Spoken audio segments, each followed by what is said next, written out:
పూరా local. Welcome to పూరా local. ట్రైన్లో వెళ్తున్న ఓ వ్యక్తి టీ తాగడానికి దిగి 20 ఏళ్లు నరకం చూసిన తర్వాత తిరిగి సొంత వారిని చేరుకున్న ఘటన మన్యం జిల్లాలో చోటు చేసుకుంది. మన్యం జిల్లాకు చెందిన చుక్క అనే వ్యక్తి కొంతమందితో కలిసి పని కోసం రైలు ఎక్కి తమిళనాడు బయలుదేరాడు. అయితే ఆ వ్యక్తి మధ్యలో ఓ స్టేషన్లో టీ తాగుదామని దిగగా రైలు వెళ్లిపోయింది. దీంతో అతను రైలును అందుకోలేకపోయాడు.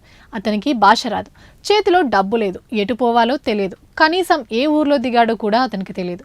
దిక్కుతోచక తిరుగుతున్న అతన్ని ఓ వ్యక్తి చేరదీశాడు. పని కల్పిస్తానన్నాడు. నమ్మి వెళ్లిన అమాయకుడు ఏకంగా 22 ఏళ్ల పాటు అయిన వాళ్లకు స్వస్థలానికి దూరమై వెట్టి చాకిరిలో మగ్గిపోయాడు. ఎటు వెళ్లాలో ఏం చేయాలో తెలియక స్టేషన్ ఆవరణలో తిరుగుతుండగా అన్నాదురై అనే స్థానికుడు పరిచయమయ్యాడు. ఉపాధి కల్పిస్తానని నమ్మించి తన తోటకు తీసుకెళ్లాడు. అతని పేరును అప్పారావుగా మార్చి కట్టు బానిసగా చేసుకున్నాడు. ఆ రోజు నుంచి అతని గొర్రెల కాపరిగా మార్చాడు. జీతం లేకుండా అన్నం పెట్టి ఇన్నేళ్లు వెట్టి చాకరీ చేయించుకున్నాడు. బయటకు వెళ్లడానికి వీలు లేకుండా కుటుంబీకులను సంప్రదించకుండా చేయడంతో విధి లేక బాధితుడు అక్కడే చిక్కుకుపోయాడు. అయితే ఈ ఏడాది జనవరి 31న శివగంగ జిల్లా కార్మిక సంక్షేమ అధికారులు వెట్టిలో ఉన్న వారిని గుర్తించేందుకు ప్రత్యేక తనిఖీలు చేపట్టారు. ఈ క్రమంలో గొర్రెలు కాసుకుంటున్న చుక్కను గుర్తించారు అధికారులు. ఆంధ్రప్రదేశ్లోని పార్వతీపురం మన్యం జిల్లాకు చెందిన వ్యక్తిగా తెలుసుకున్నారు. మన్యం కలెక్టర్ శ్యామ్ ప్రసాద్ను సంప్రదించి అతడి కుటుంబం గురించి గాలించారు.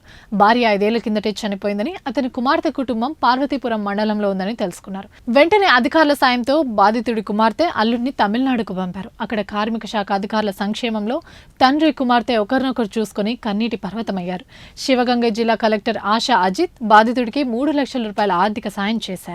ఇన్నాళ్ళు అతడితో వెట్టి చాకిరీ చేయించిన అన్నాదురైని పోలీసులు అరెస్ట్ చేశారు. ఇవి ఇప్పటివరకు అప్డేట్స్. మరిన్ని అప్డేట్స్ కోసం చూస్తూనే రండి పూరా లోకల్.